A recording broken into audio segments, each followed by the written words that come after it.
Здравствуйте, дорогие рукодельницы, мои любимые подписчики и гости канала. Я собрала, у меня от предыдущих проектов скопилось большое количество разных обрезков, но в том числе и полосочки. В основном они у меня по ширине 4-5 сантиметров, эти полосочки. И я решила сделать из них коврик. Я вырезала основу для коврика. Это такая ткань у меня от старого пододеяльника осталась. Она размером 65 на 50 сантиметров. И я уже прикрепила к ней такого же размера кусок синтепона. Тоже 65 на 51 на 50 сантиметров. Тут 50-51. И уже скрепила по краям булавочками, чтобы можно было работать с этим. И беру полосочки любые. Я, наверное, для начала возьму эту которая у меня пошире и ярко-желтая. Она у меня будет единственная, наверное, желтая. И мне надо ее промерить.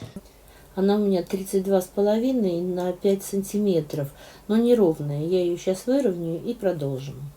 Выровняла, стала ровненькая, хорошая 5 на 32. Я там полсантиметра срезала. И я нахожу центр моей заготовки этой, то есть делю пополам посередине в горизонтальном и вертикальном направлении. И отмечаю этот центр. Я уже наметочки себе поставила, чтобы ваше время не отнимать. И просто маркером видно, да, немножечко. И так. Просто, чтобы не знать, где у меня центр. И нахожу также центр у моей полоски, чтобы она у меня была в центре. Так прикладываю и разворачиваю.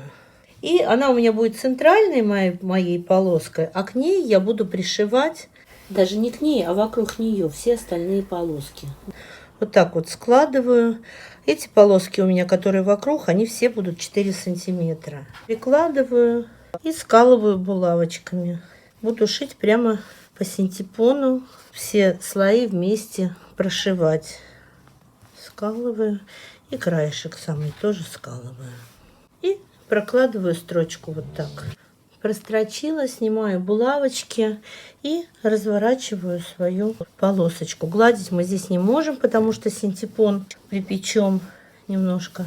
Поэтому разглаживаем все пальчиками, разравниваем. Теперь берем коротенькую какую-нибудь полосочку, например, от этой я кусочек, и пришиваем. Как мы шьем колодец.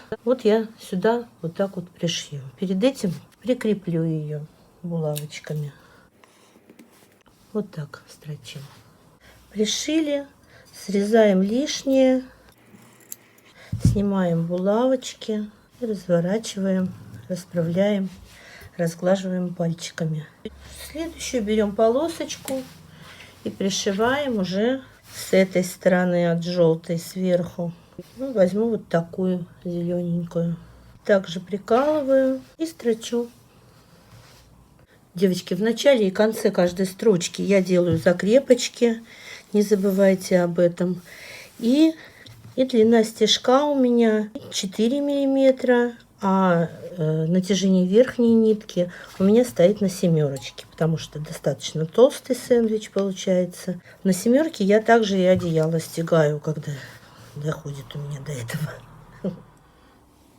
Девочки, чтобы синтепон не мешался, когда вы ставите заготовку под иголку или вы убираете из-под иголки, так заворачиваем краешек, и синтепон не цепляется, легко идет гладенько.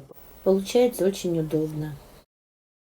Я уже сделала практически весь коврик, все полоски нашила. Я хотела показать, смотрите, в торцах, в торцевых частях, когда у меня закончилось уже место, куда эти вертикальные полоски, а здесь у меня еще не закончилось. Я просто нашивала уже просто подряд. Тут получилось по 3 полоски снизу и сверху. Задняя сторона так выглядит. Все нормально, без особых таких защипчиков у меня получилось. И я уже выкроила ленту на кант, уже по размеру ее сшила, что мне останется только пришить кант сейчас, чем я и займусь. И вам покажу уже результат. Закончила я шить коврик, кант сделала. Положила его на диванчик, потому что он прям вот комплектом получился к моим подушечкам, чтобы рядышком показать. Ссылочку на эти подушки я оставлю в описании. Если вы еще не видели, сможете посмотреть там по ссылочке. Ну, видимо, он точно так же, как и подушечки, поедет к моей маме к 30 декабря на день рождения в подарок. Девочки, если вам понравилось это видео, не забудьте подписаться на мой канал, ставьте лайк, пишите комментарии. Если вы смотрите в YouTube, нажмите колокольчик рядом с кнопкой подписаться. В этом случае вам будут приходить уведомления о моих новых видео. И спасибо всем, кто досмотрел до конца. Может, мне вот так цветочки еще сюда прилепить клеевым пистолетом?